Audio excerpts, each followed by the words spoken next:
A couple of archaeologists named Li Feng and Ji Hong and their team went to the mountains in search of ancient artifacts. Ji Hong then found a unique ring on one of the snake statues. When the ring rotated, the snake statues all over the temple moved.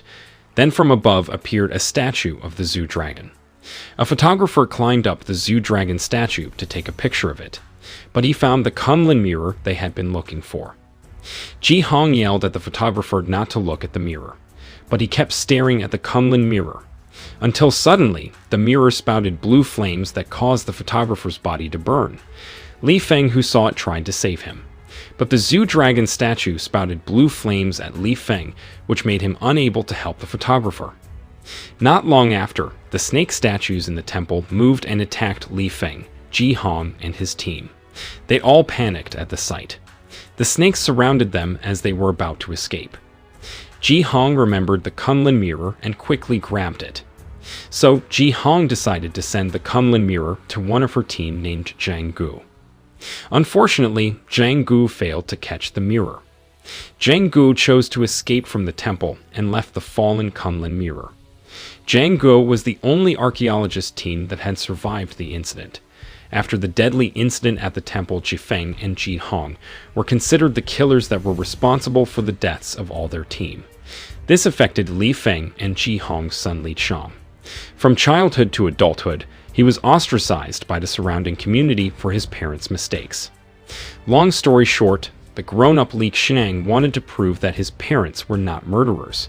He investigated his parents' last expedition to Zhang Gu, who turned out to be living in a mental hospital. When Li Qiang arrived at the mental hospital, he asked Zhang Gu about the Kunlun mirror. When the two of them were talking about that serious matter, suddenly the nurse came with the police to arrest Li Qiang and his friend named Yu, who were entering without permission. Meanwhile, Li Qiang continued to try to interrogate Zhang Gu, but they were both eventually arrested by the police.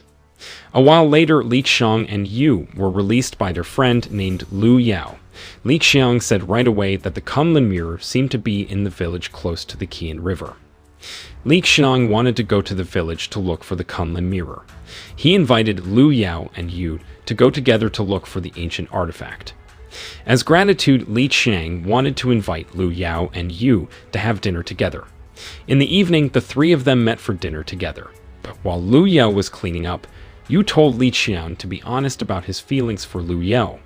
However, Li Qiang doubted his feelings because he felt that the three of them were best friends since childhood. At the same time, Lu Yao, who was cleaning up, found a letter that came from Wuxi village, which was a village close to the Qian River. The sender of the letter said that the Kunlun mirror was probably so important to Li Feng and Ji Hong. So, the sender told the hares to pick up the Kunlun mirror in Wuxi village. After reading the letter, Li Qiang thought that if he could find the Kunlun mirror as evidence and an eyewitness, then his parents would not be called murderers. Yu happily wanted to help Li Qiang to find the Kunlun mirror. But suddenly Yu's mother told him to go home because her mother didn't like Li Qiang, who was accused of being a murderer's son. Then Li Qiang asked Lu Yao for help to book a ticket to Wuxi village. The curious Lu Yao then asked if Li Qiang liked her. Sadly, Li Qiang was silent. The next day, Li Qiang and Yu traveled to Wuxi village by bus. After a long journey, they finally arrived at Wuxi village in the evening. Li Qiang and Yu decided to go around first. According to the information Li Qiang got, the village used to be frequently flooded. But after Li Qiang's parents' last expedition, the village was no longer flooded. Li Qiang assumed that the Kunlun mirror protected the village from flooding. Then the two of them entered a temple. Li Qiang and Yu saw a box covered with a red cloth, which turned out to be a Kunlun mirror inside the box. Li Qiang wanted to take the mirror. Yu forbade him because it was known that the Kunlun mirror could connect the supernatural world with the human world. Unfortunately, Li Qiang ignored Yu's words. He immediately opened the box and took the Kunlun mirror. At that very moment, they both heard a strange sound, which turned out to be the villagers who came angrily. The citizens were angry because they thought Li Qiang and Yu were going to steal the mirror. They both struggled to escape from the people's rage. Li Qiang and Yu managed to escape into the forest.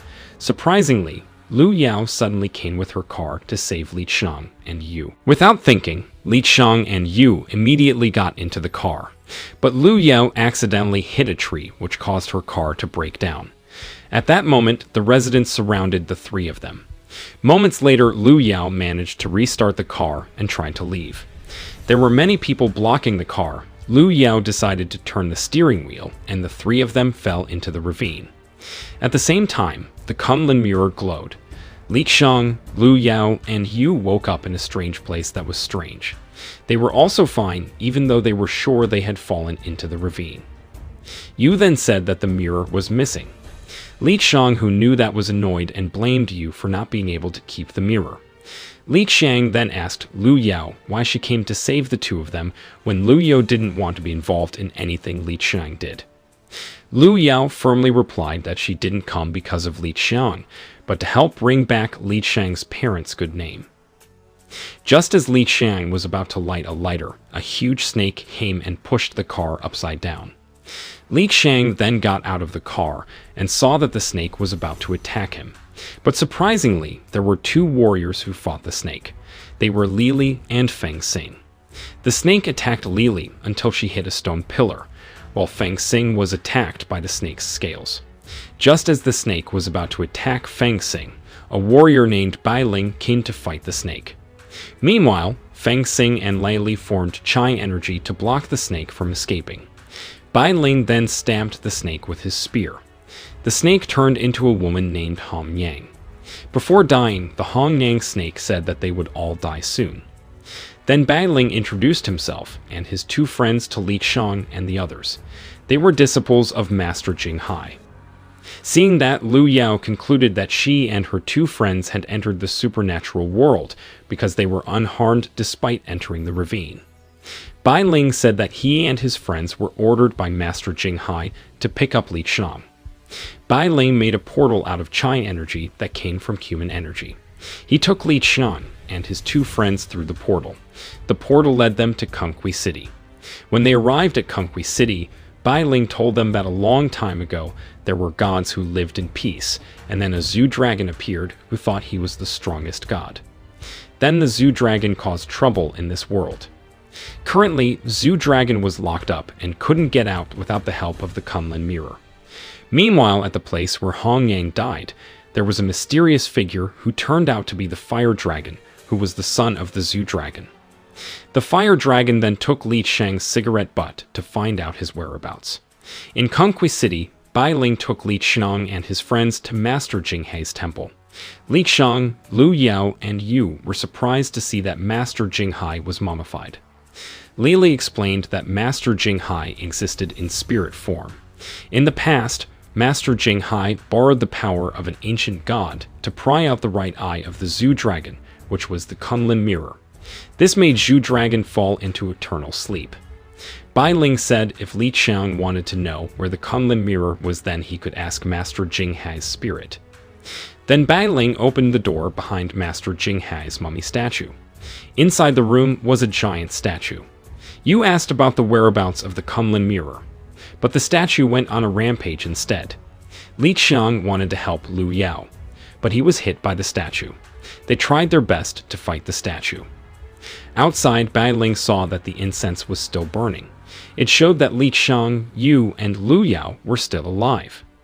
If they could get the Chi energy from Master Jing Hai, then the three of them were the heroes that were predicted to help the people of Kunqi City. Inside, Lu Yao was knocked down and fainted. Yu was also unable to do anything because he was too tired to fight the statue. Meanwhile, Li Qiang, who was lying down, was about to be hit by the giant statue with a big hammer. At the same time, Li Qiang heard someone saying that Li Qiang's two best friends would die because of Li Qiang's mistake. Lu Yao suddenly managed to hold back the giant statue's hammer. Lu Yao was also able to smash the giant statue into pieces. Lu Yao got Chi energy from Master Jing Hai. Yu miraculously gathered the pieces of the giant statue into a ball. It showed that Yu had also gotten the Chi energy from Master Jing Hai. Then the pieces of the statue gathered into one and said that the Zhu dragon had found out the location of Kunqi City. Soon the disaster would be here in accordance with the previous prophecy. Then an old man appeared who was the spirit of Master Jinghai. He said that he once predicted that there would be a miraculous power that appeared when the disaster would occur.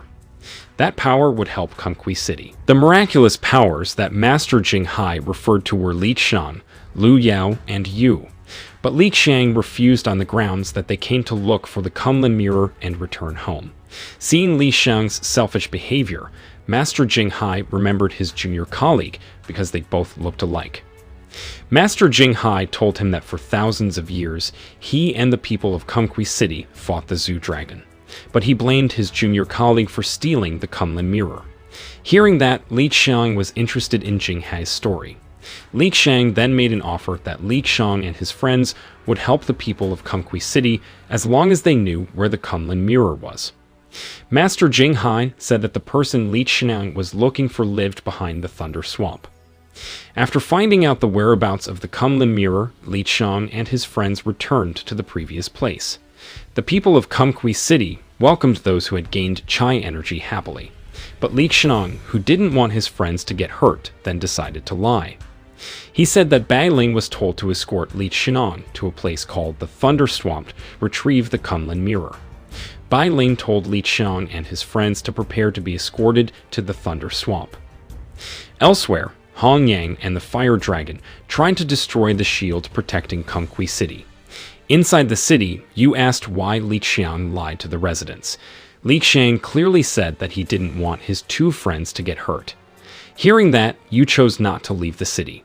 He wanted to stay in the city and save the people. Yu added that Master Jinghai gave them Chai energy to help the people of Kumqui City. Instead of realizing Master Jinghai's words, Li Qiang said that everything is just a dream that will end soon. Shortly after, Bai Ling told Feng Xing and Lei Li to take Li Qiang, Lu Yao, and Yu to the Thunder Swamp. They left through the portal. Meanwhile, the citizens and Bai Ling prepared themselves to face Hong Yang and the Fire Dragon. Moments later, Hong Yang and the Fire Dragon successfully entered Kumqui City. Bai Ling ordered all the residents to fight Hong Yang and the Fire Dragon. There was a great battle between the residents, the Fire Dragon, and Hong Yang. But the Chai energy of the Fire Dragon and Hong Yang was very strong, so they could throw several people at once. Without taking long, Hong Yang and the Fire Dragon were able to eliminate all the residents.